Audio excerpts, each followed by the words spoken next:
wote na no be ka cho sa wo ko aye Asia ewuram e CONCACAF akọ aye chesehua fa omo nyina say wo ma draw omo support na no pay the urban stand Ireland no aye chesa Republic of Ireland tamodia no the second na say wo football association some day wo statement and so aba na statement Ireland omo efe and some aba no say supporter woman can open say yes Antoro so manafe one of president no woman say almost withdraw almost support area free and yet Jenny Fantino na jomo can you say woman say man say anuma PP and I just come about so and Sunday the Jumani still calling no woman to pass a raising significant concerns at the far governance at home and you one and what as far as it can sense and far transparency and what he about to say meaningful consultation so we are so ya general on kwawon kokom anya anyway nim komo e bia wo consult what you say we must be open yan man say no just lack of meaningful consultation and you know any paboni ni e be ayo man mu a wo man no asi apini wo man no bra wo man no safa and you know amara draw wo mo support wo man na obekaya and somewhere certain in Africa full support Africa for what we know some almost support a Fantino no buy and some to Kwadai Namame a calf young president your fellow Patrice Mosepe answer and your president Edin Komo Musana Chasana a fly on the sky Rob Harris and a Din Koma Rob Ebisansa says a full Fanyoma Guswa Kosuya Infantino pressure and some Tabano so must always say one fear Kunyano son or good a FIFA and some animal say any Adriano a dinner Patrice Mosepe and some other career for what calf a president say young trying kasa e twabere dua wono abe ne de e ntene yenya na abato no so a na e betere se bi opanin abato so anas onto so yentie Patrice Mosepe ankoma one skies Rob Harris edi. You've got to be very careful. You know, the elections taking place next year. Shouldn't we allow that process to continue and let the 211 members decide? I mean, that many times when I want the candidate to win, doesn't win, whoever wins, I've got to support him. So, you know, let's. I get too many telephone calls from too many member associations worldwide, and what I like is to focus on the unity, the cooperation.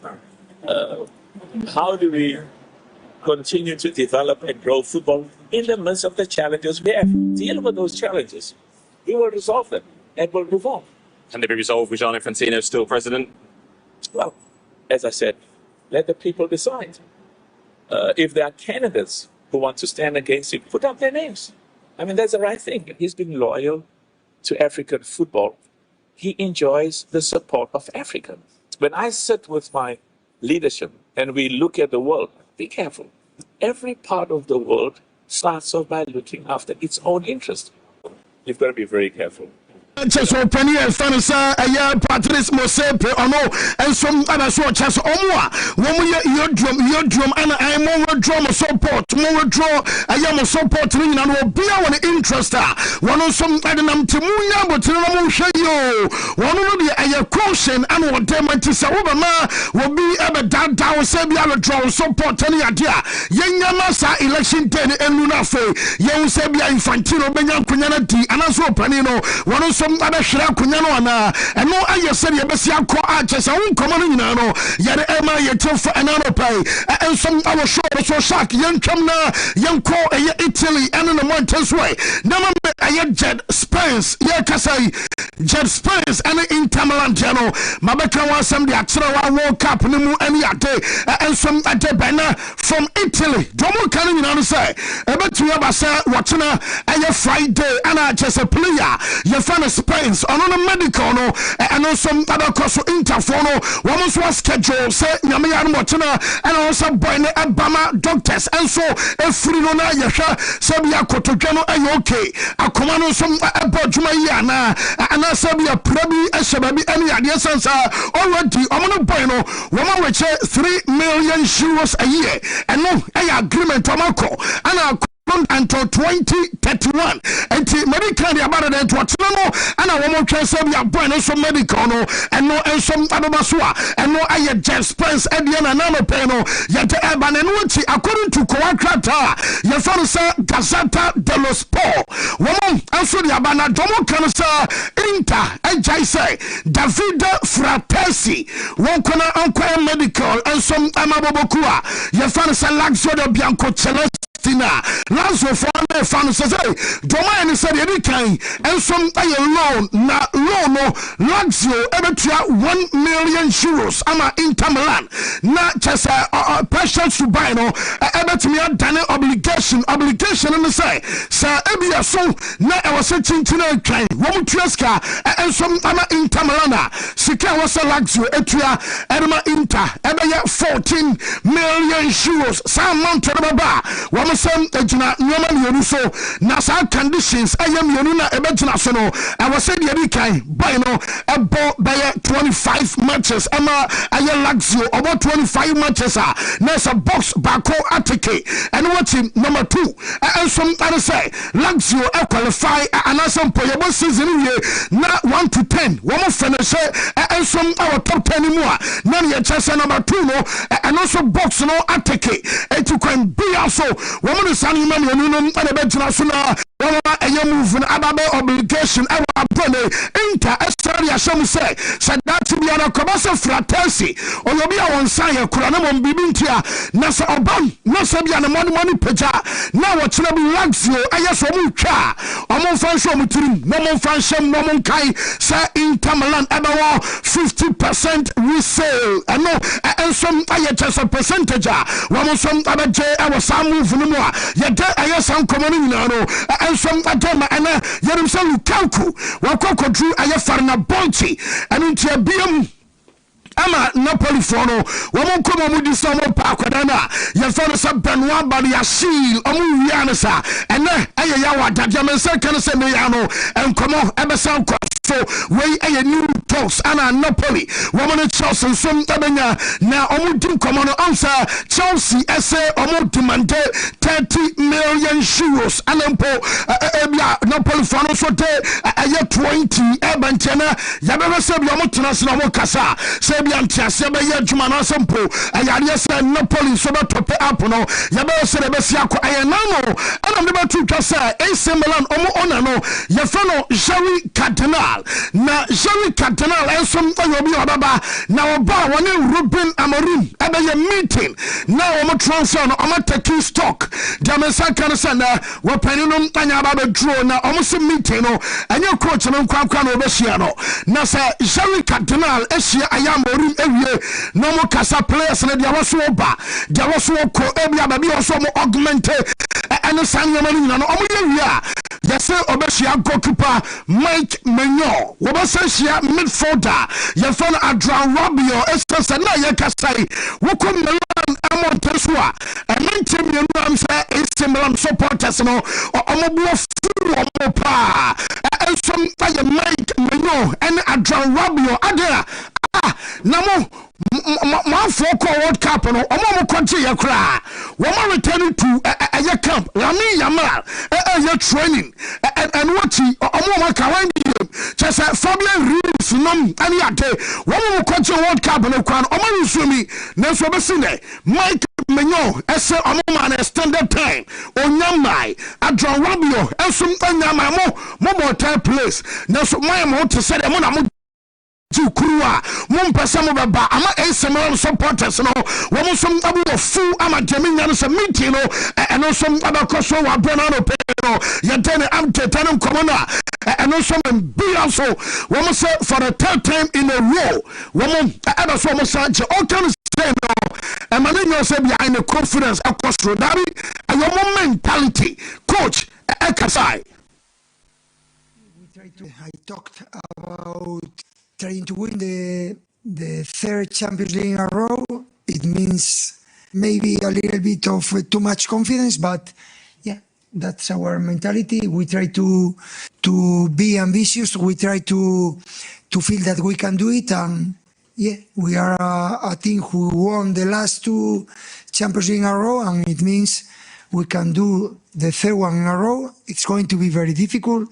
We don't want to be selfish, but it's our ambition and our goal. I talked about trying to win the third Champions League in a row. It means maybe a little bit of too much confidence, but yeah, that's our mentality. We try to be ambitious. We try to feel that we can do it, and yeah, we are a team who won the last two Champions League in a row, and it means we can do the third one in a row. It's going to be very difficult. We don't want to be selfish, but it's our ambition and our goal. I talked about trying to win the third Champions League in a row. It means maybe a little Man of the match award enwa womu we say ye cup game omo bon super cup akoda ne na djuma de akoda ne ma djuma popa na ensentro ne busa no sa na ade na ya esama mo ase dabia no mani abre mo besa mo chibibi mo besa mo chibibi ade amu ye as the players for mo settle for less crowd I was so sa no mo tio mo no wo say her say this season your money nyina no abesa kwose de a call season yentia player your fellow deserted to after so no man of the match award almost secure aye UEFA super cup no boy no ekasai free aya kwatane fanasa aye duwe afere penano parfait yanko Bradley Bakola so na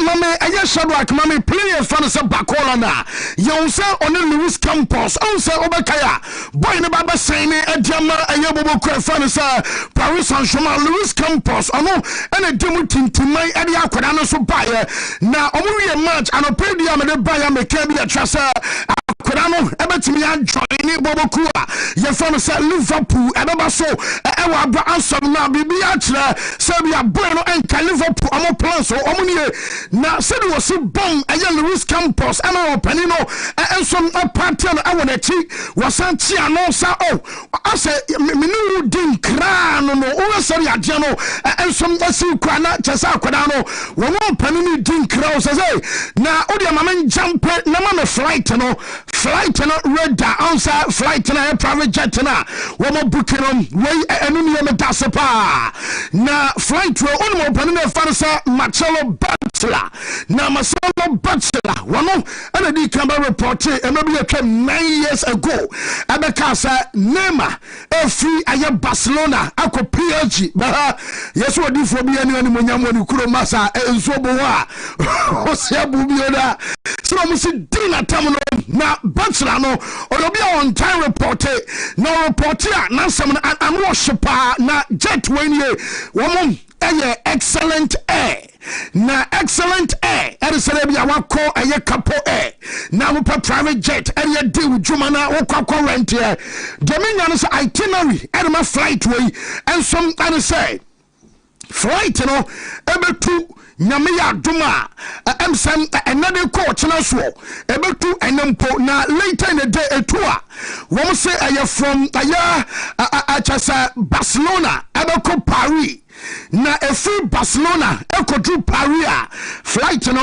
ebe rest ebe gina home na 5 hours later from Paris one san fenani ntra Barcelona from Paris no wono agina ni be kire aye Blackpool na sa Blackpool ana flight no ababa na sa ni atu enti sa ade ebia from Torres ekwa now 5 hours later the same flight and some other Bradley Bacola every Paris about Blackpool there's a Liverpool one wadri sana omobasam omususu sa nunti ana maybe and also about so na ama for me and some I want to the say say Liverpool for no woman the same company excellent air and some attire juma pa say be you the player be ba na ba be say woman tire rent aye jet ni bi na and also akwakofa omo target and some adiabantanie say the front terrace ever call aye paridia and ya ja ye twama tonkwan mo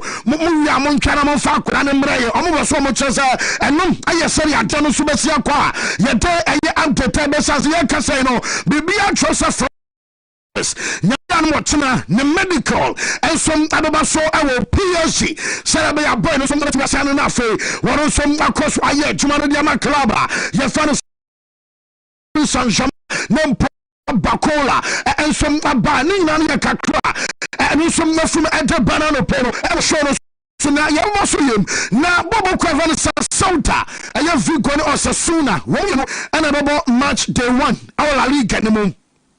Na Jabanano Pensa La Liga for the announcement aba say South Africa no Sasuna one game no one postpone enya maso aye weekend as planned na jinto omsem am too much no and some area shed and say yes pitch the condition enye na pitch awosan ke bia boss ball a chese wo call aye South Africa for fear one of some chese enye kra into my game no e dey free weekend and some other call aye Nyame Duma next week Thursday and I say yeah what I know I get 27th of this month 27th of this month and as I came no woman some area kwa share a demo and so aba ya wada ya La Liga campaign for no woman some area ba na Real Madrid on process and ya bad cry also so far 4 matches ba kupa no ma draw and come here say diakani na ya win de wom am say a problem kakra na man for say answer no boy de na na bonum madomano wo fam any adema me catch us Joseph say omaja players ema kuma ko 5 e wa kire Jude any Mbappe num any ade wo mu treni Diamond num enti yenim sade san kwara no nyina se omutuma die ana omusom any bobo pa omusemwa wo mu make difference ensom ade amatim no na Joseph kan ema me am saying about two drama me catch you say Mary Jana say we are Madrid after for sure team so this is La Liga especially more aware that you said them what who pa say bia Madrid dugu mu chawata mu hie mu ba hu pa no mo sa mu pra na ba ku bi tom say Kim oh I don't know apunu mato a chese no no e be ye adwuma na no ani a chese e money de anya danyina na be fe especially e wa bra mako arrange manager no some at the buy na de amene amanfo some e ka bi no say Kamavinga and one tempo our La Coruna na chese nya bad cry we so mo bobo ni na no ayare sa Kamavinga no nya the highest rating our game mo amoba so mo chese kama so ya adwuma o engem e bia no ntine bia Jose no and some abaso hwa akona no ye sere be a boy no some abeste na fe wonom akoswa ya adwuma since we and some anyama team no na Rodri adia no de ne nyina nim and sere Jose Eyobia wo Rodri pa am later me am say about two chasa am say manager ne fusa so man nya boy no kra na enye problem ha dwe BBNC na league ne kra na still now no Madrid ebetimi a fight Madrid aba compete e wo season mu abra woman ya branch aba no say Rodri and e kware de athletic amode ba no wo mo ba so mo chasa Jose no e won so nya Rodri ankopa but and omo report to say one shadow who Rodri Sebia or your priority sa Ebia Spain and answer Spaniard eka prioritario not to say Nipano shanya priority emano ye kabia the most pressing need dene sesia ye kasei Ebia here Madrid pa say e was so mu dwabom adini pa kro ba woman de ba enye Rodri ese ba bia ba junior say na mo report boy no and some ababe kakra na no pay no and no abana wodru na ye kan wasam na no fanema me because wodru come no make it no no pay Man City woman rejected Barcelona bid amade call ye no so mu demand by 80 million euros so when so Barca kwɛ no woman sa kobiem ama no pay me ba shase ya ana breaking news aba say Man City asa rejected Barcelona woman latest offer of 55 million pounds. Barca call 50 million. And I'm rejected here. Nanka Man City expect Barca Akuletia was bay from 50. More about 60 million pounds. Barca by ya. Woman some 5 million top up. Well, I'm going to some 55. And a latest offer 55 million pounds. No, and also Barcelona. I City. I rejected na Tiam Komane. Man City sources and it's just insider and come trust yes see the part for catch Ajawa Yama club into omani so into amunya say one may be abedansu man boni be at no chinabi when we cast aina city there or almost banyani adena almost no one Barcelona a good relationship and to the moment me aye and ya boa aye Barca and say boy in tie na omen to aye Barca for say some of us are achieving the dream say we are born ball and ya Barca dia and ya road dray but we catch your Barca for no convince FC Barcelona na amonfa 70 million pounds no emra ebiem yes City penny ba ko say muntie no cry road dray 30 years I can 1 season on a contract so into the and no answer say na muntie ye say Ukasabia City demand 70 million pounds and into Omanya fair. Nessa Wilson on Man City and in ye. Nahadia boy no referee. Namia watch a ballon d'or and tell you Yanka and Fianum and a Yanka and Fiadu. Now we are watching Ballon d'Or and now we are World Cup of course we Nipona also over 30 years you know teams are by baby one the Sanchez best player of the entire tournament and to catch them is 30 years 1 year on a contract so watching Ballon d'Or and was Sanchez best player of the World Cup and then a chance of buying wasa it is a Wuchia 70 and a fair price a nominal don't me I got Barca and when you I'm a maker say Man City front of the afar and your road tree so such yame tiemento ayena masa say na elcom say no and also I update about Man City woman catch up for so munya ntam some road tree dia momo twetwa monase because omoye na koye late our transfer market no 70 million pounds in craba City and because I don't know who could replacement aba woman some Jiska Cassie and non Ababe a free Bobokua. You found some Man City and a Barca General and some other banana peno. I was shown so Jules Kunde.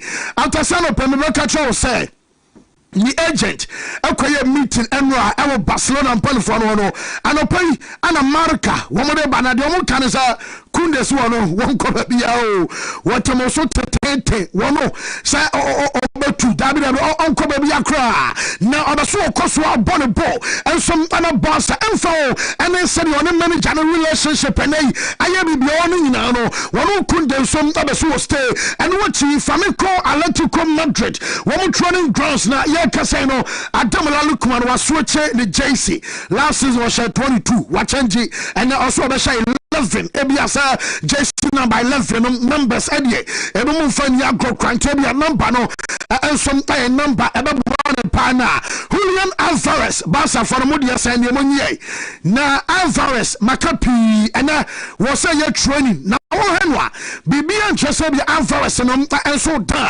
Suban Bonnie be the Waya pa now only training only your fan rondos said be a chum so jinamua na we born we are born out jinamono Alvarez ejinam amacha say rondos no and some juma pa na enuma cost ni na nkomo according to report from the Amedemo no per say boy no I can pay a coach and after training and my coach and also catch on say a club matter eni ne nsam eye club no ana bekyere no yese coach no akoso akachira akoda no se ono oluzi ono Alvarez na eni ye season no kwa se Atletico Madrid jaibo se oluzu gbanema Barcelona bibi no Manchester Atletico betimi ya compete this season said ye wo mo sipano no eno ye one and what Alvarez so de no I was so kohu Angel Hill Marin and the discuss what the brown no Simeonia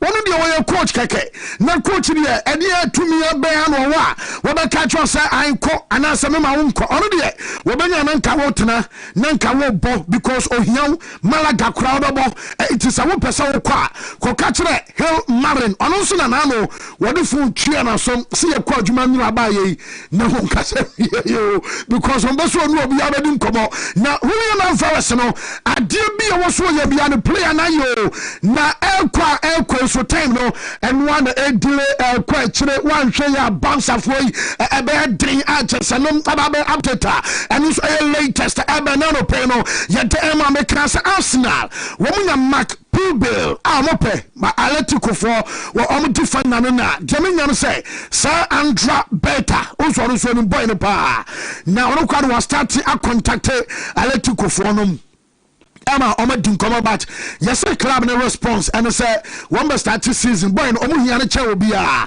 Mark Bill e obi omo nka say wo mo ton nti omu nyi omani e tire say Arsenal e dey reject and some ho na Gabriel Jesus e was wo kono mete say wa reject a Super League na say wa reject club say free a Turkey e by wa reject omo enti Napoli dena me be ka say Lukaku ekwa wono some abatimi adwane Napoli no da som mu abibi a chose bi akoda no so move no nyame ya duma eno som abetimi abaso ye kan no Jeremy Doku said ye can some weeks ago so about extending the contract no about the official the announcement about because Nansen Kwaye who say shooting the promo video to no shoot what order until 2031 and Jeremy Doku why extending the contract no and some adekwa ye dey update about ebiom transfer ba kunye Mansuri Fosi Chinchai, Wamafa Enzo Fernandez, Meno Kasai, Enzo, also say Abasuoko.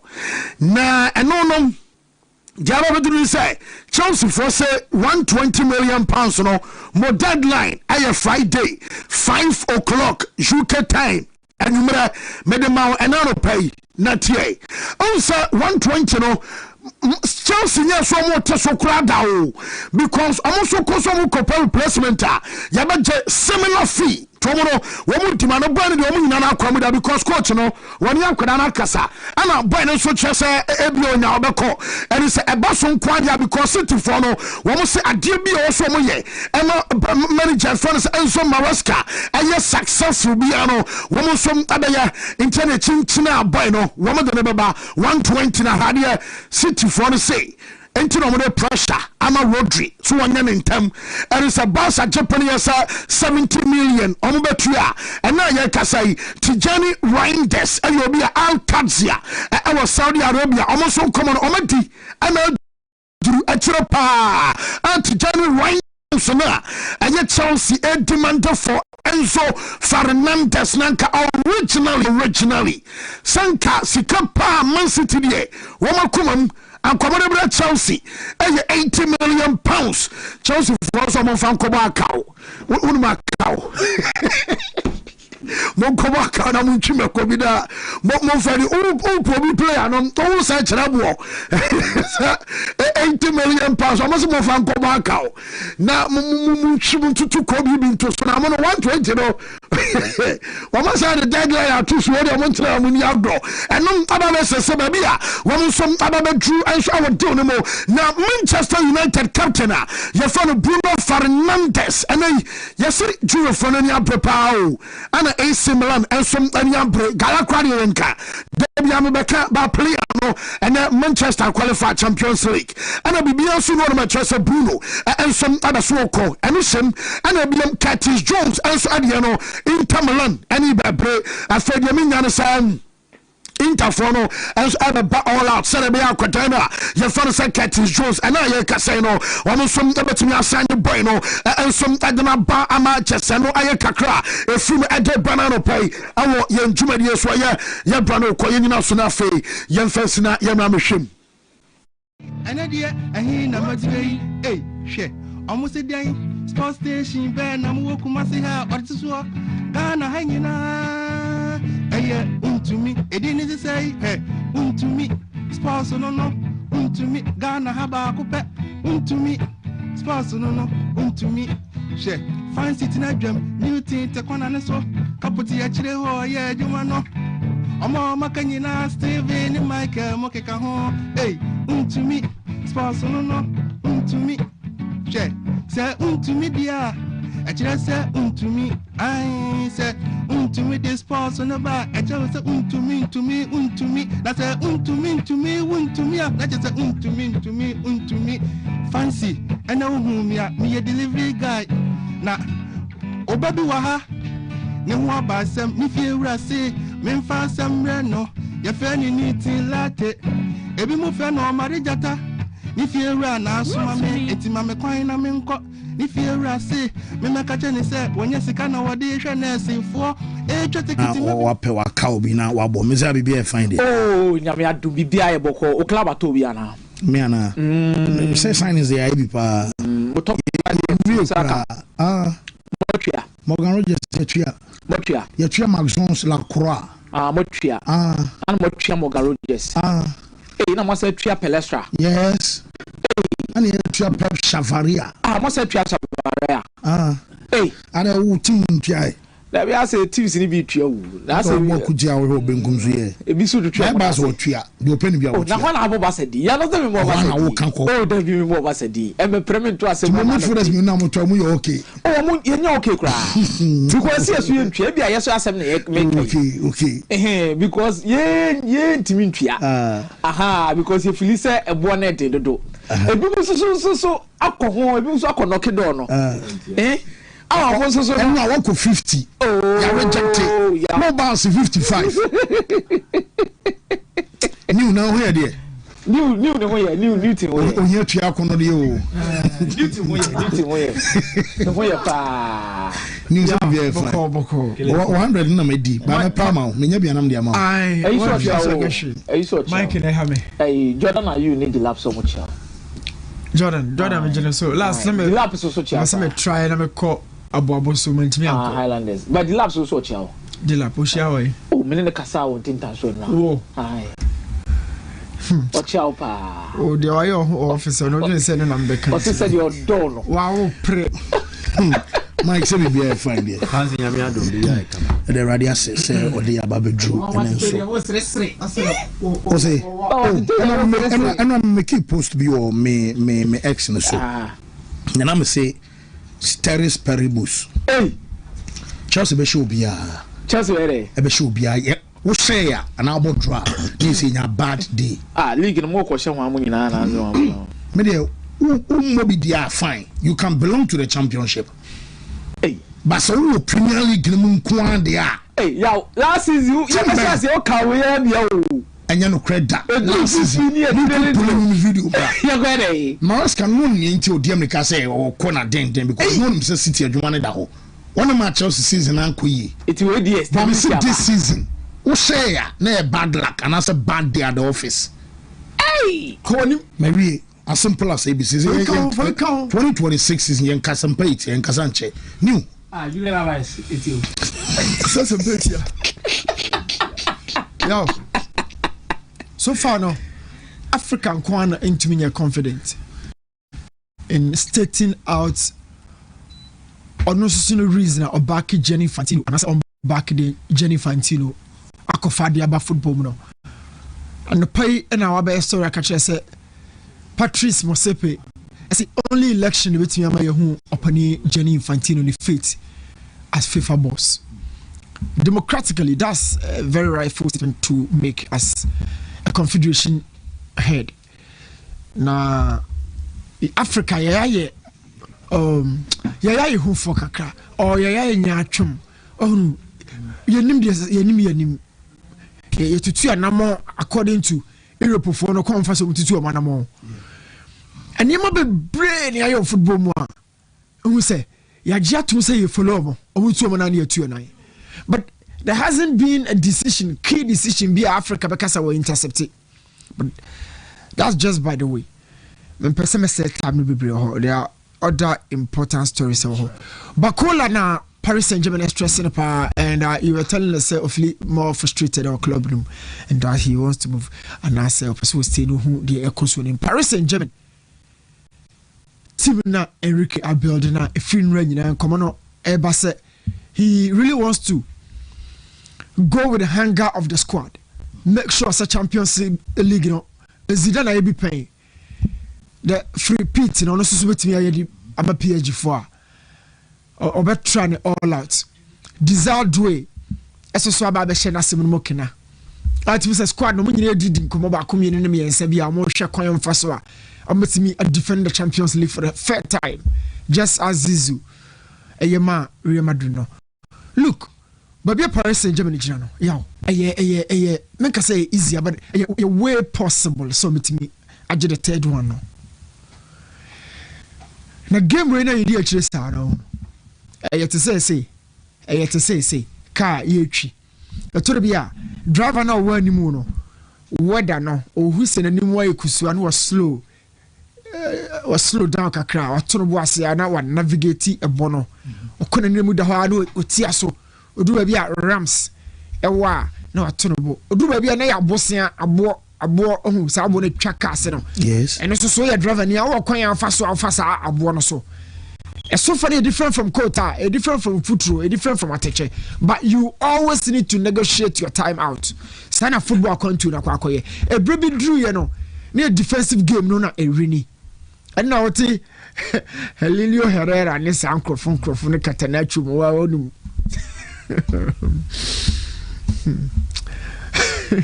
Wontumi Katanachu na ewini who defends better but game way at some point you know, who attacks better so ababe dominate and a more profiles America you know the North Africans also assume South Americans you know na danger make you wadwene afifa nkomo we mu nyina na say o story away no say Jose Mourinho say or midfielder or what wide range of roles. Another word for wood here our kind of versatility. Just what we both 6, what we saw both 8. To be here so about 2 the manual. But we said Nakobo 2 to Anya Rodria and Yahe into Anya Rodria and Yashi. Now this is the conversation. What in Rodri position? Rodri so the a specialist role. Apart from 6 in Obono, almost shame out bio. Jose so wanya onwa enko nya no ankope but wanya no ope method a wide range of rules o say Busquets who no so o super apart from 6 position be now Busquets boy who no bio anytime all be before from a situational BBSC as a choco record be about center back or the American injury be about obi apra akwaje nsu anom na asoleta cross center back etro but he's a specialist DM omo ba bia nka ho Rodri so hu so omo ba bi fofra na it is always the 6 Jose Mourinho so anya obi a opedo beti about 6 obetu about 8 no beti about 2 dia ma no except Thomas Partey die bi patcho ate ase Essien die bi patcho ate ase Valverde die bi Philip Lam die bi Zanetti no Jose about 2 Jose ni bebo 6 wide range of roles other one no or say up a greater mobility how do Jose bebre greater mobility omo extinct it's so extension on just the chrono yakko but football dey na kwai saba e ba no ma bet modify mo game no ma relevant and connected to fullback and do halfway like one what is also this is no Jamaican. Gary never more type no more free game. A bit of one Bissaka and Manchester for on Kodanim. And say I check one Bissaka game no. He's been forced to readjust his game. It's a possession is 3 1. Yeah, na echo. Yo, box to box no kokakra. Box to box no a kokakra. Now, a be an amount for a referee box to box midfielders how they functioned. Box no me advice my can no box no any opponent in the box no. Ojomo Kwanya no follow as the last attacker, but more bound no beside DH. He has the energy to connect the two boxes. Most of the coaches na a defensive focus no. Omo put those midfielders in the game no pa. And today we catch Michael Ballack. The type of midfield now bono Joseph. Ope all action mobile midfielder. Uchema can go for the ball or start to play no. By not fouling. Total recovery. Jibono ya de kono. Joseph Pesankro for be. By Amoko. Box to box midfielders na kokakra. Somebody should help me. How many box to box midfielders are in the game currently?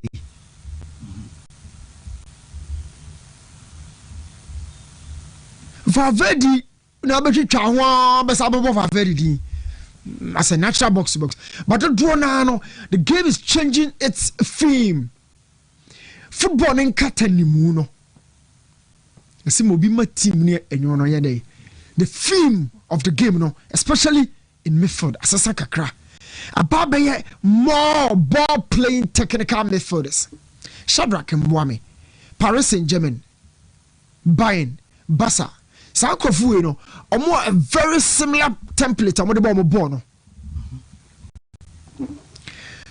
Now almost squad necessary. Kakra. It become a midi for Jose de hu nyina no me the transition the Louis Enrique di no. Yeah. She buying lineup no. Na share Paris Saint-Germain so lineup no. And come on, you need purely technical. From goalkeeping department no. Paris Saint-Germain you see different goalkeepers. Somebody ball play is yeah. But man one ya I don't know why they are buying for now. Now come to the center back or when about to morning body be ball in McQueen or small a type no. And in the way Pamecano and Jonathan Tano. These are not rugged, off the ball center backs. Sounded your can't go from no. We're technically ball so ball. But blended ball with physique. Okas McQueen on your day. Na Jonathan Tasway. Check the laterals. The Babia game the pan one as a son. Bind the 4-2-3-1. But o check you Modiana a 4-1-2. Paris Saint-Germain a 4-1-2. But bind the a 4-2-3-1. Into a one no defense anymore. I would a playmaker just strike and a Musiala. Medford the non-common many woody turning on Butu no. What say Paris Saint-Germain in the Bacone City? There's a no Danny. And no Danny. Medford the non-Kwan Danny. Then getting closer to the final 10, Paris Saint-Germain body they kind of strikerless or force 9. But buying almost also bought the kind of natural centre forward. No mom, Hurricane is the most ball playing centre forward in the game currently. Yes. It's virtually almost a system a strikerless. Because Hurricane was sorry. And nothing that be a chance back about one can say. Hurricane born over the center circle now. Ujai to what the man Luis Diaz, a midfielder's job and over fast abon or Toma Luis Diaz. And Luis Diaz picking that ball no air converted into a center forward.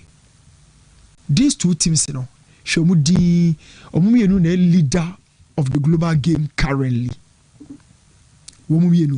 Almost style of play no when they deal with a ball and you say see I want to Jose Mourinho ko until Jose Mourinho when you in no he will be forced to play Adagula Odobaka se me catch Jose ball no person what asia go back to the World Cup for France against Spain national game the midfield technical players na be very important ultimate ball no tuntum nko e be say ba see. So you need midfielders who will give you that control, stability, and ball retention. Decide when to attack and when to keep the ball. So when you draws midfielders, born about Papa, and until did the chance confirm Manu Kone, Trameni, Adrian Rabiot, all those midfielders, you know. He can keep the ball for 30 seconds. Manu Kone, Chouameni, Adrian Rabiot. For how long can they keep the ball? Compare that to Spain. It's Kuku. Raya say, Rodri allows us to when to attack, when to keep the ball. It just say he yes, I'm for the Senebian home, and I am telling you, Opesa or more extra where the game has to move, which angle artistically. Two clubs, Paris Saint-Germain and a Bayern. If you force me into another third club, the Barcelona, so you know. Now Barca didn't mean sip up because of almost center forward, you know. Europe no no. Say Europe not the center forward in there. And until we no na could do final no. They decided and yeah, check Barca so line up no. Unya ball play ni bi ho. Kubasi no. Jerry Martin.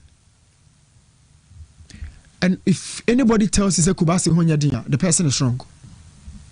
And that is a blend. Oba FIFA. Only say we can't buy in there 4-2. Barca there so there 4-2. Pedri, Frankie De Jong.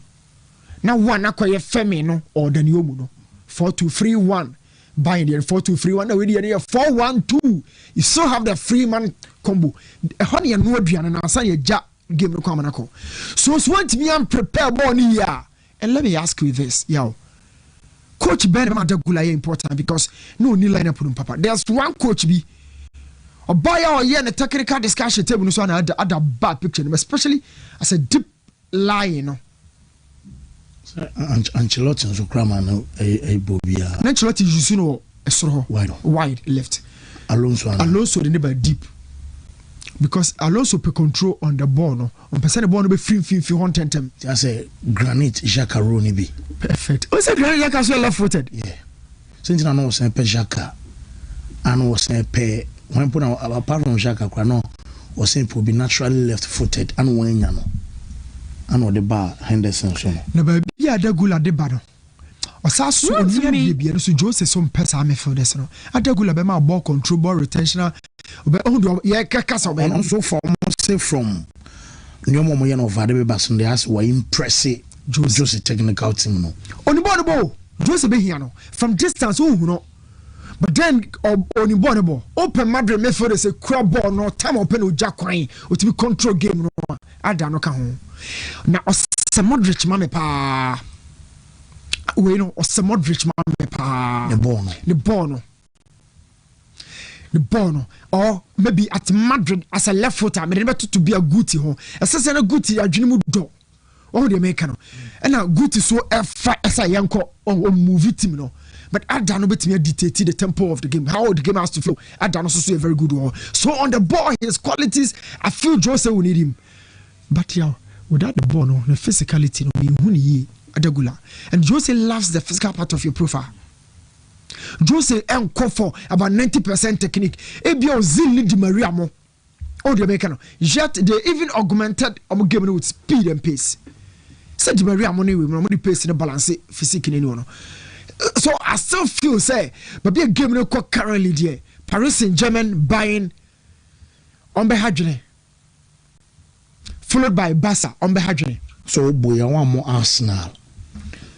I say Arsenal, do you know? Only a very, very different crowd. Arsenal, you do. Okay, watch baby be a game near Cobat. And yet, see be a trophy as some now Europe, and yes, sir. Oh, it's good you brought Arsenal into the conversation. But the person trying to say, in the era Biano, artistically, say the case paper be influence Premier League in the style of play. Yes, I'm a be different goalkeeper. So, watch the direction of. Ebia baby I say game near corner. Leicester City winning on what title. Or the idea ben a winning. Zidane a winning Champions League me and or the idea ben a winning. Funny me 2-3. I'm not saying say you can't win. Yes. Without a style or identity. Okay. You can still win without any identity.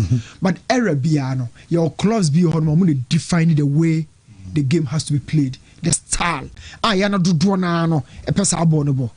And I am saying, say right now, no the defensive game, the core box to box midfielders and every game. A more technical midfielders who can decide and plan the game from midfield. And I'm about Paris Saint-Germain. and I'm buying and I'm the bass also. And I'm saying say Madrid there a car attack there super. Yo, a car attack Madrid super. But the mahuno any attack in the deal no and ka France betwam. A car attack Argentina koi. At some point you know let's pay for the Busa Argentina so they no betimi ayo vivio. Okay, nyan to kwana konya mobo no. And now our game no. At some point they say stop being aggressive. Let's play. Sanna Kukumuke catch Argentina for say no, stop being aggressive. Let's play. Wontumi. The same thing they do France, you know. Spain say France for let's play. Now France into me more no. Mbappe train, Doué train, Bakola train, Ousmane Dembele train, Ryan Cherki train, Olise train. Ball into me back. And I'm saying say Jose can have all the best attackers, but the man who can say you know the game is planned in the midfield. Okay. Well, new me that say. Mamin bra a mesaho na mesa fane dia na mranti once a plan in area to a bottom right corner on your screen amount number no 0203682641 or record video na o dia faso e de aba mesa yeah the auto na de na de ne bo atoso na enna me hu the story say omama Manchester City a deadline of 5 p.m. on Friday no. And I'm who said the Chelsea and Yabre. Now they've sent the first message across to Enzo Fernandez and the agent. Said nobody is untouchable in the club. And you can think anyway, anyhow of disrespecting the club. That one is more personal idea. And fans show trim say we untouchable. I will be intimate because Ufili say we are one of the captains of the team. That is a brilliant message Chelsea has actually sent out there. Now the question will come is already return yeah. That's what more to me Antona send on any teammate better. Send on Bubehuno. Is he still going to be the leader of the team? Because there are a lot of questions that will be written around who as a player. Because the Ekosono, it doesn't project the club in a bad way, but rather the player in itself. You have ambitions, yes. There's some confess Canberra. But may dream you may be home. Oh, Manchester City near midfielders. In recent times, ubetimi akase midfielders on Manchester City pa timi abe baboni ye pa boji no mo na so pa. Yaw, Rodri ne bedi kai. Bernardo Silva baby, meboa. There is going to be Kevin De Bruyne. David Silva as well. David Silva. What I say? Yeah, Toure. By a didn't come on free in Primpim because I have to remember if you Mancini Musaido. So free time or Pep Guardiola before a team no. So be a team the more Juma so be a Manchester City a Jumano. Rodri Eddie Hinipa. Kevin De Bruyne Eddie Hinipa. Bernardo Eddie Hinipa. So was so Bernardo David so was so be Boakra. Ya three so Boakra under him and son on no neko. Amafu Fraba. Omoko fa Fabian Del for Munina by. So the trend of midfielders going to Manchester City in recent times has not shown a success story attached to them. Because even in the last 4 seasons, Oma try Nico Gonzalez, Amfa, Omo kofa Matheus Nunes, Omo dinebo to. Yeah. Calvin Phillips by. Omo crowd. Now Omo peso Omo ton Tijani Reinders for £60 million to Arcadia. Ano makotiska ako file Elliot Anderson 160. Omo pe Buadi. No mo sa de Enzo abeka. Different coach agreed. But I think in whatever they wanted to do, midfielders or Marco Formaba in recent times has not been able to stamp the authority in Manchester City. Yes, it's a Wontumi Rodri Emaneko na Elliot Anderson eba. It's a new midfield pair. It's one is screaming a change in terms of approach. Number two, it's also screaming a little bit of when you down also kakra. Because this is a new midfield partnership altogether. Because Bernardo Nio, De Bruyne Nio, it will be a Nico Gonzalez and one ebebo. Obi oni bobi and a new partnership. Fufodi wanimu Sheki wo animu de woni problem. By the midfield pair no. Last season City ho kire no. Ano mo pair resource no. It had to take Bernardo Silva and Rodri as the double pivot of Manchester City to get them resource. Yeah. Meaning say you can't discard experience in certain positions at this level. Maresca say Rodri kwa asobeshi. And I think that is the reason why he wants somebody on an Jumada. Will push it for Rodri. But it doesn't Enzo, but it doesn't totally solve the issue now meeting home komono. Ejuma wo pa. Wontumi. Ejuma wo. So Rodri fit team nim koseku. Grow. Ejuma ne so. And it makes me have some few doubt about how competitive they can be in the league consistently and try and get results. So much many results at so consistently. It makes me question it. Say, then on by day. Because certain key positions within the club is a move to two. On Sanka John Stones crowd on another experience at the centre back. Now Ruben Dias never do the Abuani is a kusan of more bomb kakra for last season. Edeba. Any more for so bomb kakra from last season deba. Unless they decide to cede possession to the opponent, said the Abeya will be on hit on counter breaks, or they'll find a different way. But they are in a really difficult position. Really difficult. Yeah. Now for Chelsea, they are a little bit relaxed due to what they've seen in the preseason. Because not to cut you, but the winners also see a crowd who say Enzo Diana has to do with Newman course so Ubekai from a March, April, May, June. Oh yeah. And I have a pastor Ricky Cancer and boy in Madrid. No, okay. So it still stands on the fact so Rossini two games beyond to us. It still fits into the fact Obi no bigger than Chelsea. Then a BB na be beaten in Chelsea. No, I said yeah. Leo Bukan Town so I said yeah. In common yas sabisa no. What did they mention Arsenal? This is not to say he's not a very good player or he is top notch. I've told you, say me. So because me central midfield the top 5, I mean in him. He has proven himself at different levels and high quality. But the demands and the question around him and a lot of discussions also around him. You know, Chelsea do money straight away, and Chelsea believe they should find a way to keep Lavia fit. I believe also find a way to keep Lavia fit. Then pair him with Moises Caicedo, because over the signings now, Xabi Alonso here now, he believes he can rely more on the number 10s and fullbacks for creativity. Because checking what Alonso teams are coaching now, he believes his wingers are supposed to be the creative spark, and fullbacks are also to be the creative spark of the teams. It's not about Real Madrid. The first signing and not person or more be a fullback Alvaro Carreras, because he believes in attack, he offers a lot. And about complementing and creating a lot from that angle. Let's not forget that Trent Arnold buy and not also that position because also be complementing Nipo ball right wing via just to create. Then we'll go back to Bayer Leverkusen. Bayer Leverkusen now on the wingers and the crowd pretty as wingers. Alex Gramado ni Jeremy Frimpong. What I say? So he relies on quarterback, the creativity near the wing backs. He relies on them. Or call with a 4-backer. The creativity, no, I am more reliant on the wingers and the number 10. So the here is a basic double pivoter. Yeah, omumi no out of possession, they are solid in possession, they can contribute. But omunye overly burdened, say omun creati and omun. So he can cope with somebody like Esugu and a Caicedo in tough games. No a silly one. No among the players like Kopama, Neto. Whoever he has brought in, Jeremy Pino getting more, some go create chances in former Chelsea for no. He can look at that and decide, say, you people can go to this angle.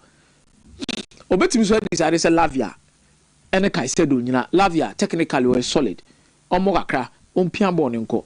So they believe the preseason has taught them a way to cope, even in the absence of Enzo Fernandez. It doesn't mean they won't miss him. Because currently, me Chelsea 8 be an quality. It drew Enzo Fernandez. I say be eduru no. I also umia wani na omene. And on the City so as a tight corner, they know the City can be able to do that. Because City will need to sell. Also mo ton. It's no money abra mo pese Rinders ekono. Tomu do match a tight corner in the payment terms and so mo dey attach it. Omo dey attach ho. Omo so in payment terms are the beba. And I'm sure the payment terms name be payment terms ketwa. Because the enena mu no have payment terms ni betime wura. Ebi abe affront be 110 and 115. Ometimi kura catch yourself for payment ni nyina fabra. No bonus is there for the trophy biya. It could be that way. But I love Chelsea's position on this said matter. They've been brilliant. And they've handled it so well in regard to Enzo Fernandez. To me. I'm not share Manchester United in Real Madrid. Remember Paris Saint-Germain. The same guy said, "No game, no man I tough kakaba. PSG will find a way to win it." It's a little bit of experience that comes along with it. Because already the second goal now desire to do it so na Shebebi another defender nijina. Want me a market offside line here. It raises a lot of questions about. But I think yesterday's game was one game one. Anka Rogers.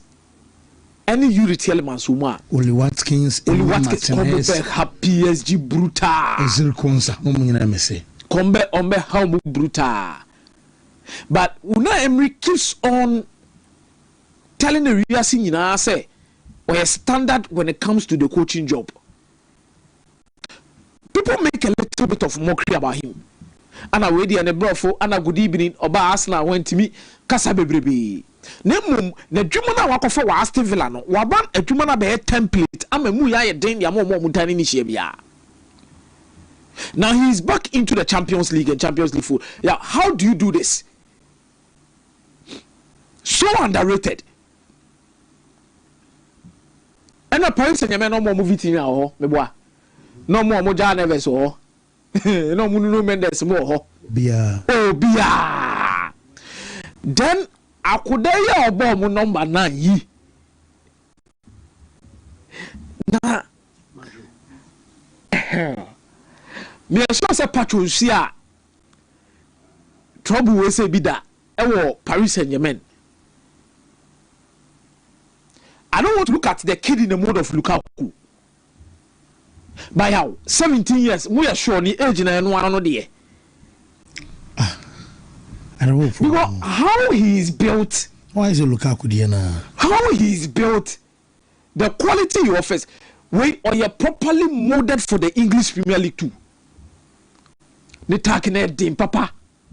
Always still opportunities. So the age, there are always two opportunities. You could look at him and agree. Because 17 years, you don't expect him to be a refined product. But the key aspect to the game is a bit to say hold up, positioning, and the strength, pace. Now, as a center forward, strength, pace, positioning, hold up, excellent. Excellent. Adwuma bebre nhyɛ ni ne ho we goals no na wo so yɛ no ho adwuma wo yɛ no ho adwuma wo goals no nko a training grounds wo yɛ no ho adwuma wo finishing nko a because the way he positions himself na man nya sa chances here ya o catch him zizi ase o say bebre the movement and the intelligence within the height within the body physique ya akoda we 2 years pe 2 years pe 2 years pe 2 years pe. So I'm quite John Duran as on DVD 2 years because John Duran came into the scene and John Duran was John Duran in the crown way. But someone need that no suyanse Premier League never born. Yeah, Aston Villa has something on their hands. Proper center forward. This goes into the field and say they could do away with Oli Watkins, but at least Oli Watkins experience is always the best teacher. Aston Villa needs experience. Wontumi lusu Telemans. Now some be lusu Oli Watkins in the same transfer window. Magen more. These guys will put him on the spot and help him. But what a talent! Top talent and better performance yesterday. Yo, for Manchester United, you see, I'm sure Mubegu Carrick and Nimase. Meaning, if they are doing something behind the scenes, it is okay.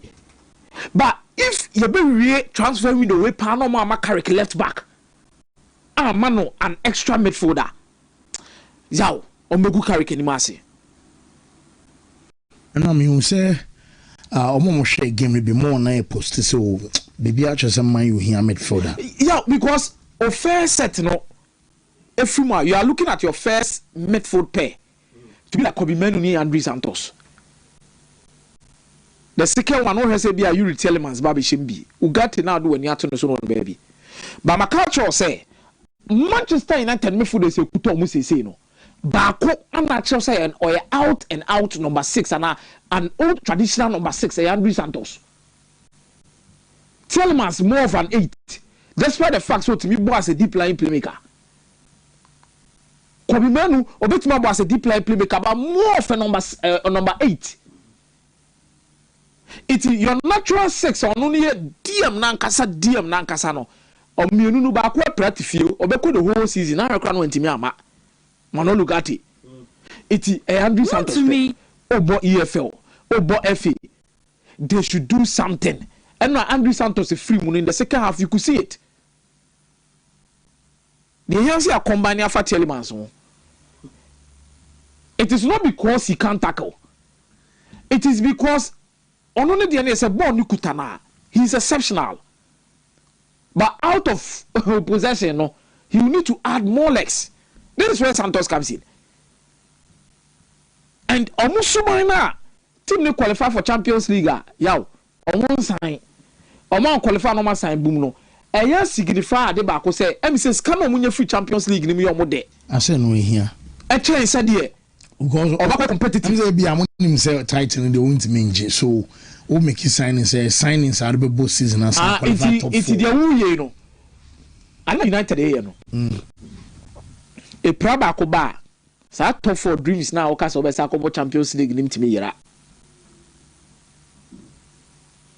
omumwano he has ended. Because I said last season, okay, say yeah, he has ended. My character can join because some begun and some men are but so the issue I was raising on Carrick was not because we can say, oh, Nana, me say I want time Carrick, and I'm going to Peka, and you are waiting and I'm they will set him up on my pajana cause no more anymore. Yeah, me say, Mike. Mansi, thank you very much. Now, oh yeah, Davide Fatesi story be. And then Tijani Reinders also occur Al-Katia. Be careful what you wish for in life.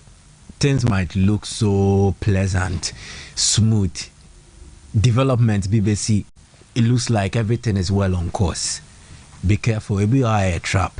It be also a once first you born table near the higher platform. It be a bridge, number the trends you. Table ne be or na a neat backing. Inti dadwana mom inti utiaswa epa sana sa moves nebiatie. Why am I saying this? Both players made the moves to their respective clubs or move free muakosisiye at very strategic point in their lives and normal careers. Fratesi had then from Lazio, Roma, Wafema Bobo Bologna, Sassuolo so Bobo Bologna ne famano. When he settled, he established himself as one of the midfielders I was Italian football when he called home. At that time, Nabarella Mopie. Tonali had also showed signs. Until they saw Fratesi say he will complete the trio of Italian midfielders. They will continue to dominate the Italian national team. And everything was positive. Now Italy are Euros, 2020. Then they had made the UEFA Nations League almost Final Four. So Fratesi be rem at that period now. Things cannot go wrong. Then he made that big leap. 2023. Sharak Maye, how Inter Milan on my website ne capture Fratesi signing no. They just posted there. Anyway, Davide Fratesi joins Inter Milan. July 6th, 2023. Already there was growing requires sacrifice and plenty of hard work. And you need to know how to bide your time and seize an opportunity as soon as it presents itself. That's how Davide Fratesi's career has developed so far, one step at a time, moving higher and higher. Now, he's an Nerazzurro. Now, he has a sacrifice na you know who then you bide your time. So in the eyes of Inter, this was the moment for Fratesi to make that giant leap. And they couldn't have been wrong. Simone Inzaghi, an Italian coach, fits into the whole narrative. So Italy's next generation of the best box crasher, the cast will be box to boxer, and anyway, he will crash the box, he will score late goals, or bet deliver the amount. He was the clutch guy. And it's an Inter na Inzaghi. Then we are transitioning from the Antonio Conte era, now the trio of Çalhanoğlu, Henrik Mkhitaryan, Nicolo Barella. Then the Benyebi Çalhanoğlu, Fratesi, Barella, na Kei Mkhitaryan Efrimo. But again, not all wishes come true.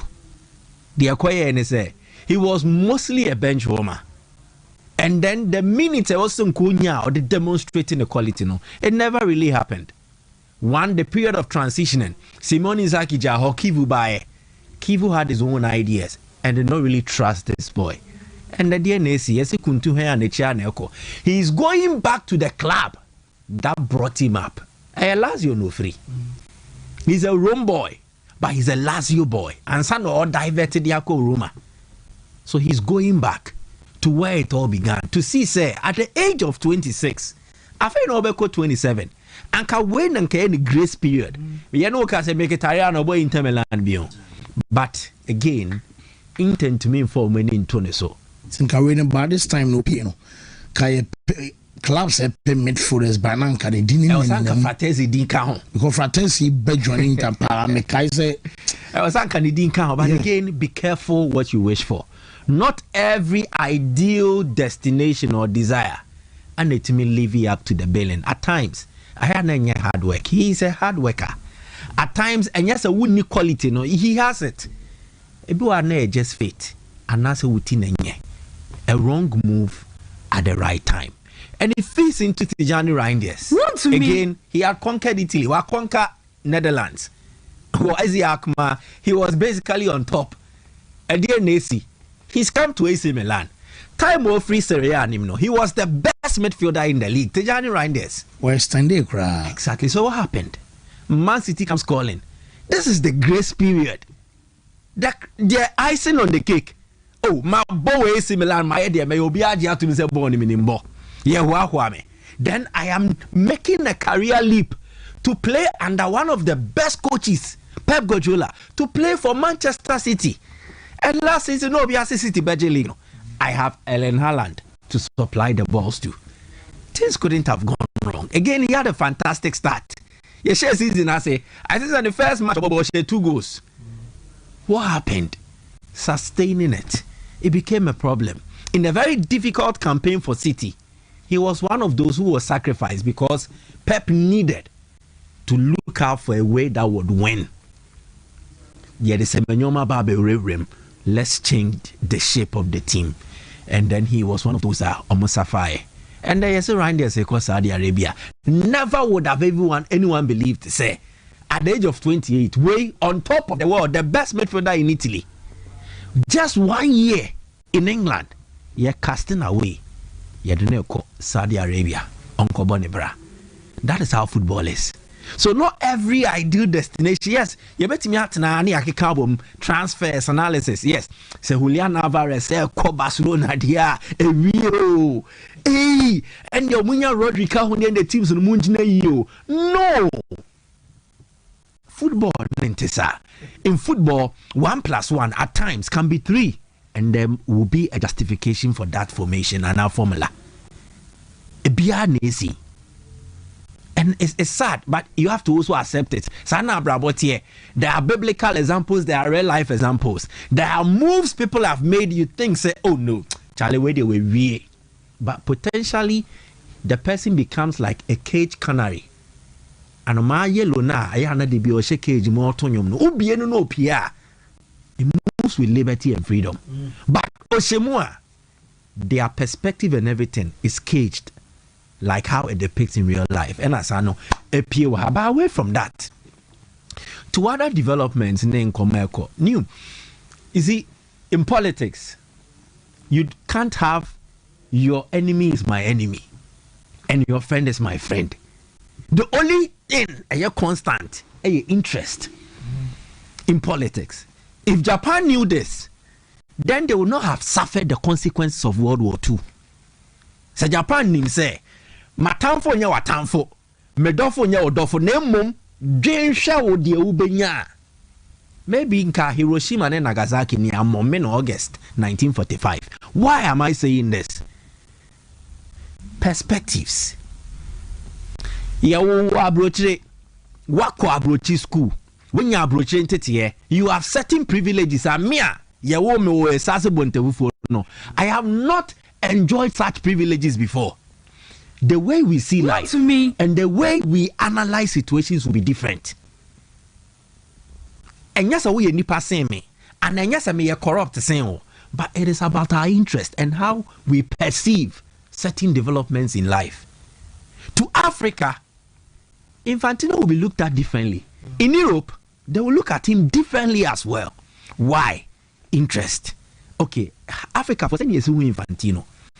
He is someone who has guaranteed an upward adjustment of the FIFA forward money. Now, for a 4-year cycle, you are guaranteed $8 million. First, that is stability. Infantino has given Africa one thing we have always clamored for: inclusion. Into World Cup, you see 48. Cape Verde Nyebiakobo, DR Congo returned to the competition after almost over 40 years out. Inclusion. Again, he's made it look like all free Africa, you can have an opportunity.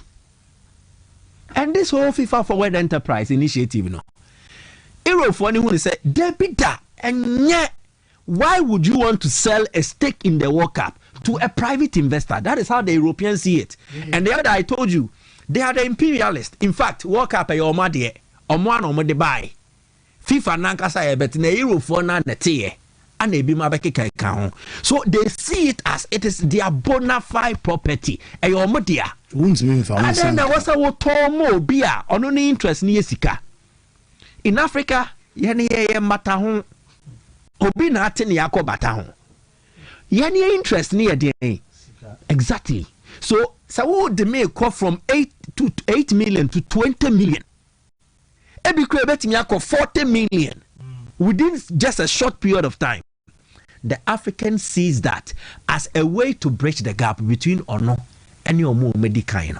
And yes, idea. So, obi got say befia. Your baby say obi agronable fee now ye day.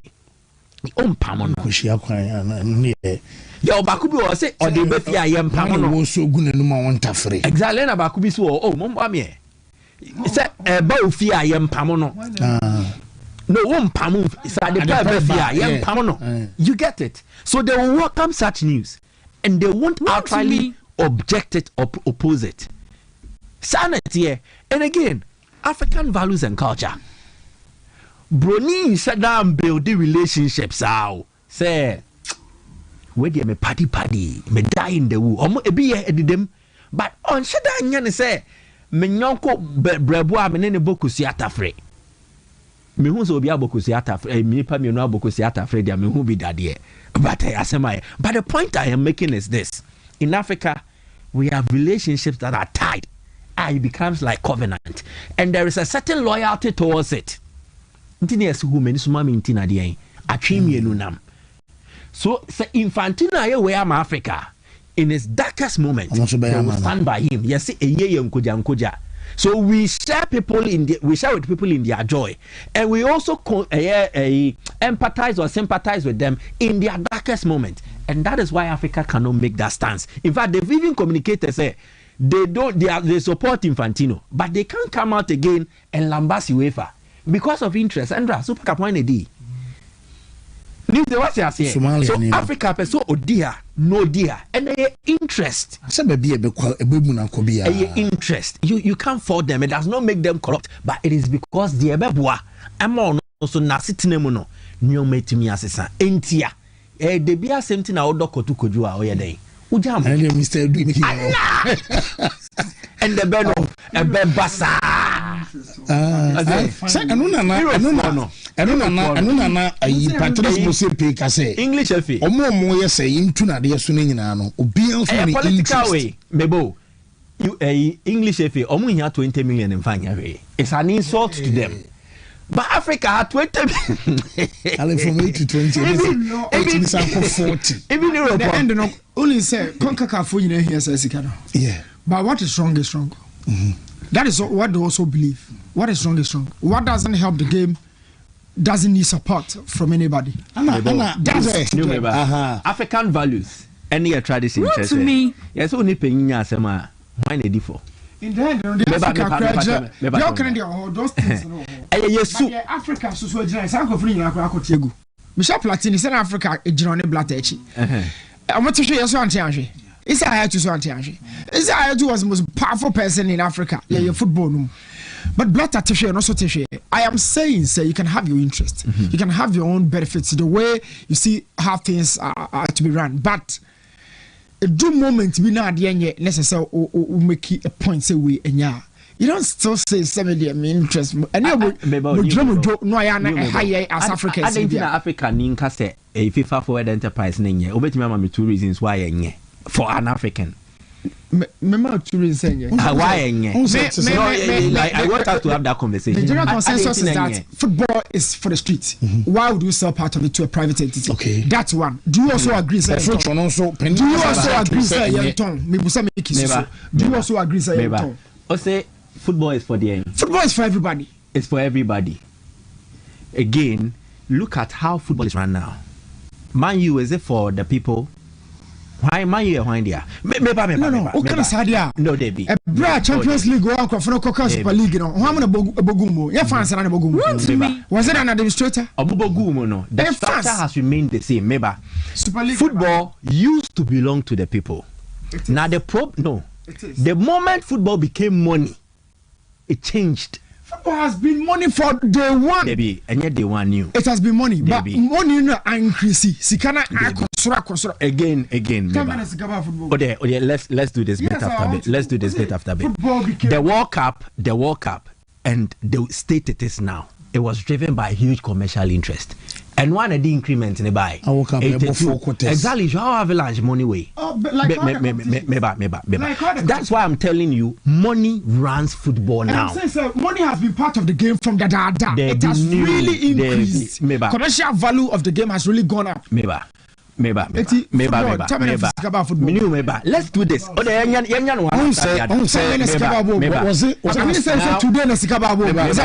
a point? To say the club ne pep about fixture scheduling Diana almost as Biana Quaque Sikana man for painting a young dream players. Exactly. Because Africa then a new Wokano.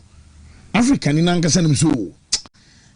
Ton World Cup in a farmer private idea and no, but no. I want to understand. Give me reasons. And I say football is for the street. Football is for the street. Should I give you reasons why football now is an exclusive sport? Mema reason. What it may be. Reason when Magia Tum say exclusive sport. Only if I accept. May I accept my reason out to us right? It has been for the people for a long time. This game. Football was made for the people, but money runs the game now. Would you dispute this? Now, money has been running the game, except Sikana Akoso. G2. Money runs the game. Players the first contract. Oh, yeah. No, is that a point? Money runs the game now. It did not used to be so. Are you debating this? It did not used to be so. Baby. Now, tell me the man put the first Galactic together. Reverend Oseko for me, as a man. African. We are talking Africa. Okay, so Dr. Kwame Nkrumah, so the Brazil is Santos, but we are in trade via commission. Players no more boy, and was there not any financial package? Not Santos for Madrid, Mumbra. Then they took off the again. Sika has been part of it. You are not getting the point. You are not getting the point. The point is, money runs the game now. Not now. It has been running the game from since. My point it has been running the game from since. In Africa, exclusive. Football is an exclusive sport. Money runs the game. Exclusive to who? Chelsea. Chelsea. Then a match Chelsea, yes, he say Chelsea. Why? The dynamics of the game has changed, including we don't make sense to the listener or the viewer. Ownership of clubs. Manchester United. I can give you 4 clubs in England, major clubs, and the ownership assistant. They were traditional clubs. That was when football belonged to the people. Liverpool, Arsenal, Man U, for Chelsea count. Tell me the structure that existed in those clubs. Sanity. Yonko Spain. Barcelona DNA and sanity. Tell me, okay, what they can. Tell me, look at your okay, car. What's it tell me? Okay, Martin. Barca club there, my dear. It's a France in India. Actually, Yana. Krabia. A 2 for an amodia. House of Folk. Open my fans and Casa. I'm only to go to DBC, but House of Folk for Inisika to go. And how is the significance of me say Barcelona here for the as from Busa number 1 no. And are you telling Sabasa remains to the traditional part of the game now? Modernity Basa and count. Madrid here for the I want to understand. Do you know the weight of these fans? What they say, how it functions? The structure could change, but ownership is still for the people. The structure, how it is run, could change. But a more body, ultimately free the people. No. But the structure, how it is run, will be different. And ultimately, because say Madrid, Barca, and Liverpool, Kokabo say, you are quite Champions League is Super B because you are coming by now up when you cause Yamabe Frefra, near Quine, what making me back. You said so, by my mission point, then I did a chain. And it was an unfair name. Almost said to me, Microphobia by church out there, boss say, they were the fans. And a Bassa phone meeting say, yeah, they are socius, the Tutsiano, and then I'm there around a club. Madrid for Sukoebi, I don't check appearance, Laporte, I'm not the fans. It has been the game. But how structure under the patterns with which the game move, and I ask, and so money, Tamana Casa Revenue Circle for 1 year, say, I know Bigisca. Yes, sir, Revenue Circle for them, you don't want any example, say, no BG's car.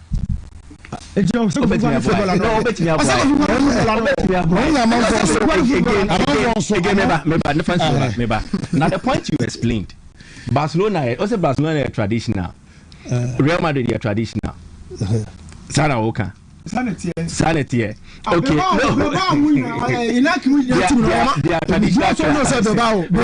How is Bilbao run? They are traditional clubs. Oh, Mickey Buame, how is Bilbao run? Is Bilbao a prominent club? Prominent, so they can't find Bilbao. Come already, no. Bilbao is a prominent club. Oh, Nyabutre. How are they prominent in this conversation? Super League, no Bilbao count. Super League no count. You were elite. Would you call the elite? Now to answer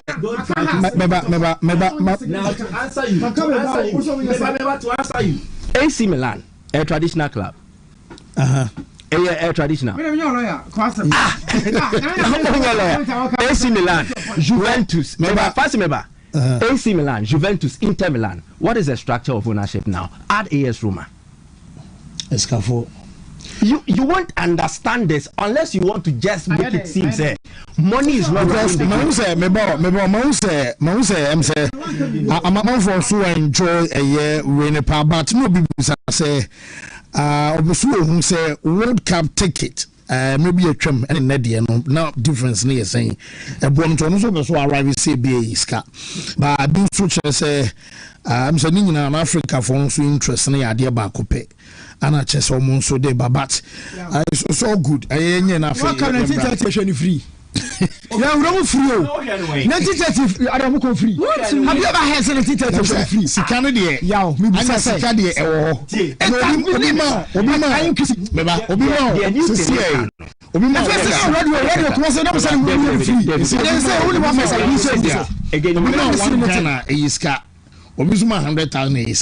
But the value time Debbie the interest time the interest also 1930 World Cup is can I say young chasers so New is trying to tell us that Barca fans are happy that they have sold part of the stadium Sebenzi ase bia mo ton. O de ya botre camp no no je na mo de fans sika na si here. Camp no mo de fans sika na. Redevelopment one sika no de run. Social sika no to Basa studio. Atom properties. Property na ntia. Club na wo chia one Basa fans le to eyi no. Na Presbyterian schools you connection no again now back. Presbyterian hospitals you know so mon fa ma yin ma me na ye ba fie. Sorry.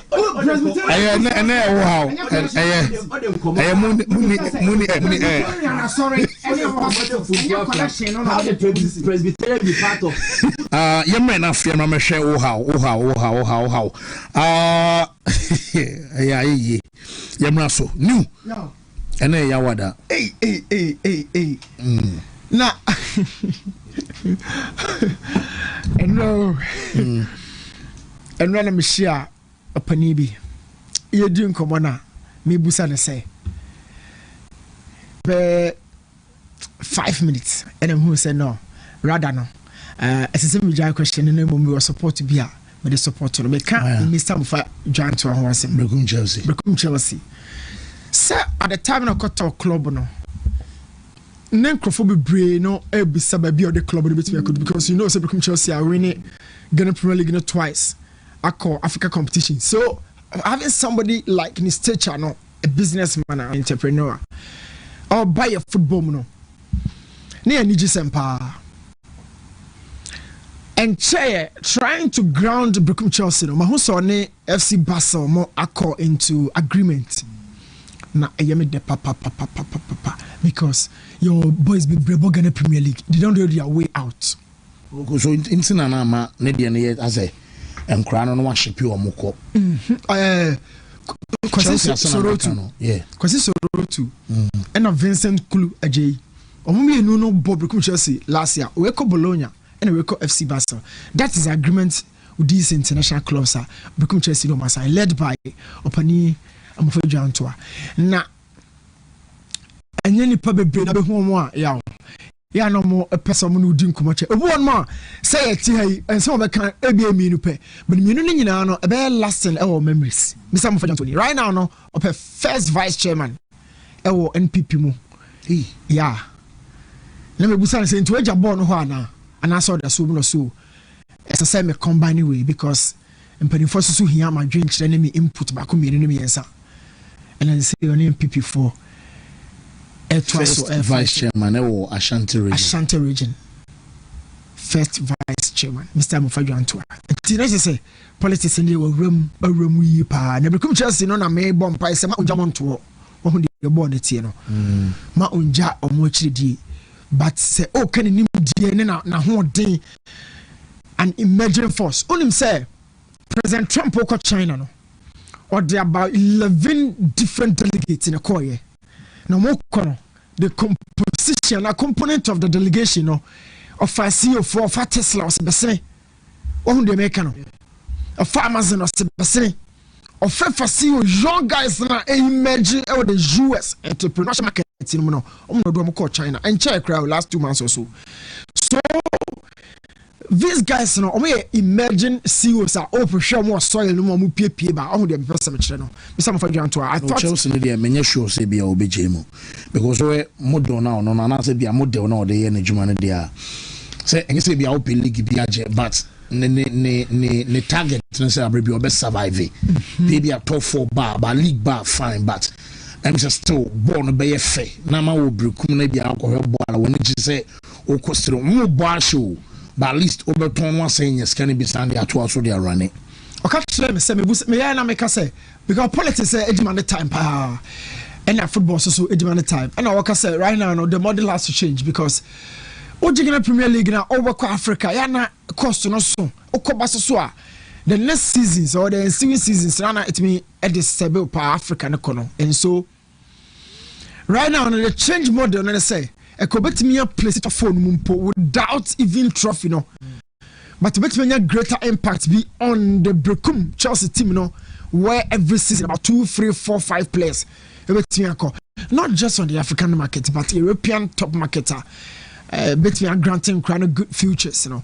A honest say or the club no push the call. Na I face Brikuma and support no. At this point in the day, or pray. First vice chairman or NPP more yen no yen try say you best support no. Ashanti region. No one left behind, everyone stepping forward. Mr. Amufa Jantua. And no many shabon come up where me old time friend and Rambi Shan Manianji. Na a breach and Nimtino, Yanchi Brisa. Okay. Yeah. And na ye Kawasem. I may how. Na me how no kakra bina me pessimity home. Say. Unim Desmond of a yeepa. When one person me follow no pa from the U20 no bano. Me follow no pa. But they no I ever call work up no a color curious no technical team in buy no. Okay, me because me say me due to me say coaching na say we did the coaches in BH. Sometimes just we do a match keke. We say coaches are and I say young coaches a D coach BH ache. O monti mi nti omo ho. But the natural pattern would did in Panifon be a chiana bow, different teams are. It will prepare we pa. So I loved the fact that Desmond of Faye introducing into a game. He's a young coach. But there is a certain culture in our terrain. Yeah, terrain we move. The license you know the technical know-how as expertise, you can say coaching no. Makacho say a job of practicality.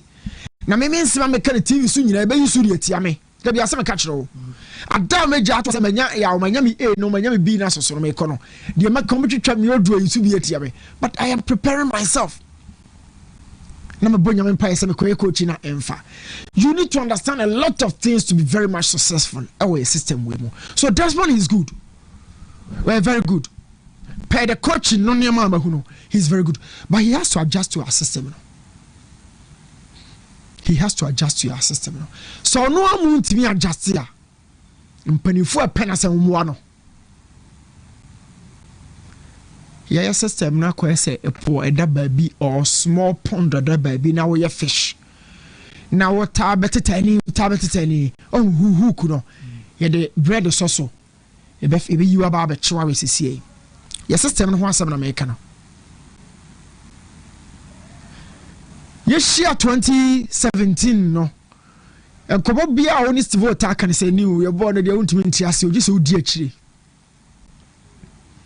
Every day seven body cast as he wasn't my friend at that time. You probably could baby but the way I'm a judge you know. Last man not can say new no ko game na say kwase ho ansa na watimi ateni baby say how the game is run here. Desmond me penasempa na ye me yase yadwuma ye upo bi asema unhunu because the told be so dey no crack asem na akọ even if you onu akra so oka wi na akọ. Desmond e good o na me so no want me mon ho ban me pesa ka man we bon ho ban but ye man we die ye man we no yawo ye mo ho ban o. And then you know check our young coaches how they travel and become successful out there. Check them, our young coaches. Our terrain is so slippery. It will good ukra no. It's so o calm down. Asana ba. A grand shot squad. I saw Ghana Premier League man. You need a way. Can discount on one count you. But today, because of the coach could see Piachino, we potential. Wontumi. Sika kono na muno and can you fishing out. I can't that. Or come a press conference pressure down so coach Michiano pay me example. Or cook Crystal Palace. And yes, I know Casa pressure na kedu kunu ha. Prona there ultimate Crystal Palace. Now come we are Bob Nestle captain Frankfurt. Yeah, share TV so Sika kono. Na for more pressure we actually. I'm telling you, but Ghana Juma no ko coach na no chiro. We change screw now players like come on chiro. Sika kono nyama na ye na dom no kopie Kenya. Sure, Kenya Premier League. And you so no. Yeah. All corners Kobe Mensah basene na ono sign of the because Kobe Mensah he had done an excellent job at Karela. Massive job e wanyina se. Okọ ho wura from Kobe Mbehye wo. Na so be test ho. Okọ be chem. Kobe Mensah hunu so be chem. Na pa. Oni Sika kono na G League no. Oni mabu rabi. Season a coach adote eje media Premier League de ma mo no. they use 3 coaches. We used to coach David Duncan, we used to Abu Rabi, and we used to coach Adote. Coach Adote did the last 13 games of the season in the G League, you know. I know them to Africa or friend Mam Koka, on a coach and an assistant. Abu Rabi, we here do a medium because to Egypt. Because to Egypt, no see new. I had them go, say all right to dream. Oh, Egypt, why come on, right to dream head coach, oh, into a promoter. Wow. Yeah, he's I'm just generous. I'm not driving the buy or security. Abu Rabi. He's in a do attack. Yeah, young coaches, you know, we don't young friends who go and say, no, my year. Yeah, show do more time. Or back a crab, no, take shit or slip based on the nature of the job. On yard, like a case in count. Yeah, yana basa. Like Jane Hono Koi. Unim the Uganda, my no. From U15. 16, 17, 18, 19, 20, 21. Obedu almost senior team now. He said, like I said, Oko. He certifies your graduation like in high engineering. We can be about Sunday special, but we don't believe our young coaches. Let them step out there. No more flourishing. It's a Desmond Diano. Mimenya, because he's one for the top. He's one for the top. If you know Towado power pressure idea, good to come a gen who boom the FIFA man appointment. A gen who boom. I saw talk if you feel to ado. A gen who boom the FIFA management. So Desmond, please. Decision dia obe take biano. O ye young coach. There's some Abama can raise. There's more. Matete Desmond said last stage man and said to me as the head coach. Ghana Blaster Juma. Desmond Affair. Desmond Affair be Black Stars coach. Common Koso. Na the media me treaty no atesem ene kokobo. We are looking for a coach for our national team coach. Our national team. If Sir Desmond Befa so be it. Media kokobo na de manual. He's a young coach with a huge future. But Ghana Juma no, it comes tricky. It comes tricky even for established coaches. The job really comes tricky. So, what's my person catch them? So, Mike Braga create na fee. Me fa videos no. Fancy, the whole conversation here say, if we want a coach, who do we want and what do we want? Are we ready to go for such? And then in common, why we don't have a coach now? I don't think it's because of a lack of options. I think it's because of money and commitment. The state has a certain budget. Wontumi and go beyond the budget. Or minus also a world standard. Until Quachari of this kind of padieno, emuedu. But you don't want to offer the monetary way that goes with it. And then the idea we have. So yes, we might have young coaches or more bright, but again, timing is important. Like Besha said, will be first analysis. Timing is crucial. Set time then so now rushing Panakoa, the person will be exposed. Very true. Before Kwesi Appiah got the Black Stars, he was prepared. It was deliberate. There was investment into the kind of coach he became. In the time he had garnered enough in terms of experience, in terms of learning under others.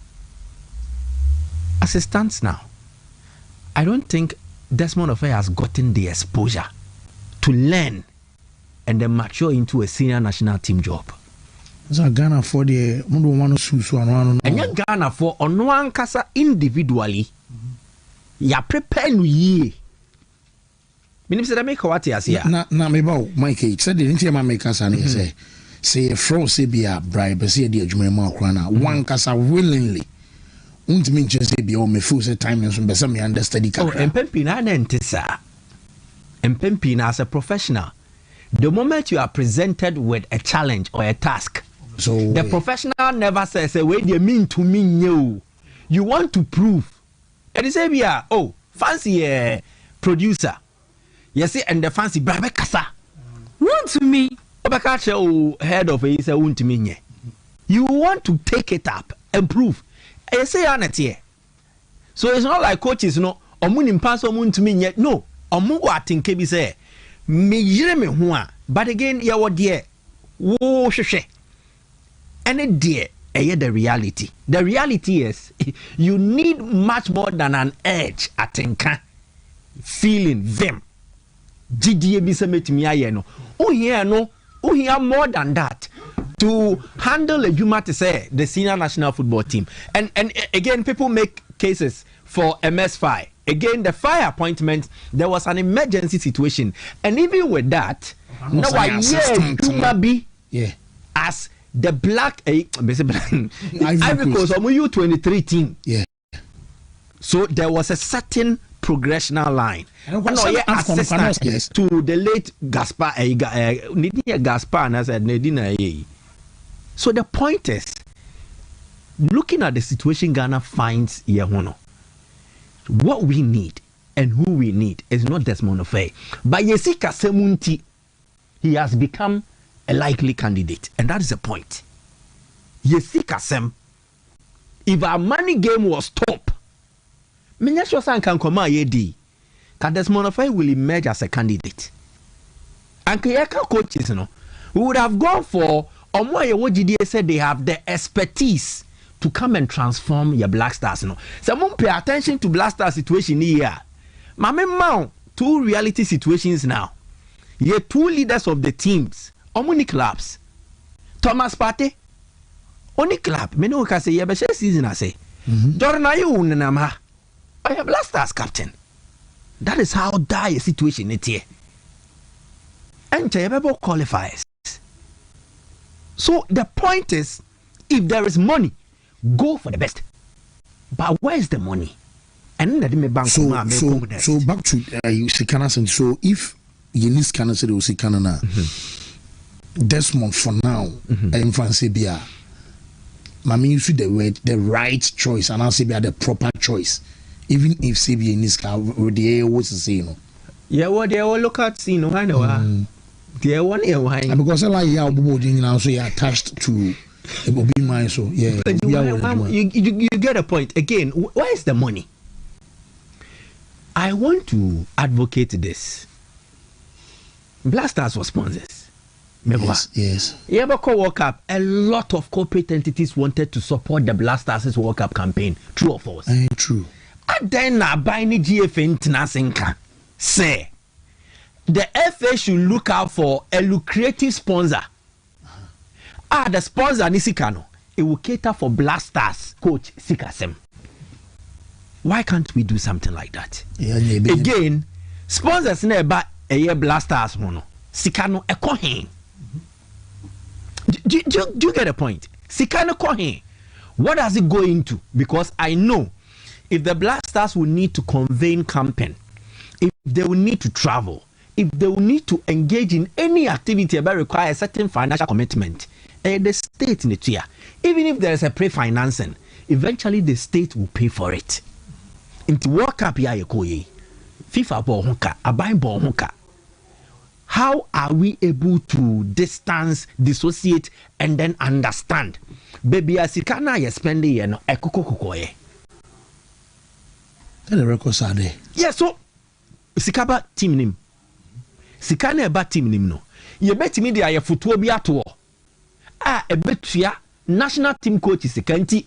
Say yeah, abayin na ntumi ntua $100,000 maybe abayin betua be 40,000.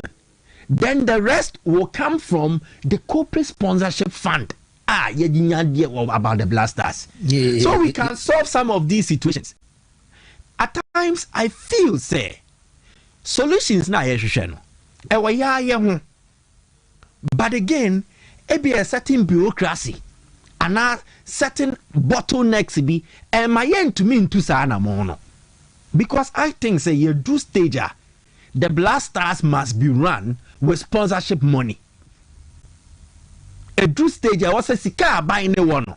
And your own team fan called the other national teams now. Amonya commercially appealing as the Black Stars. And it's a goal fields in a disikeba. Ora Ibrahim Muhammad and a disikeba. Ye the says Sikanomu Futuono.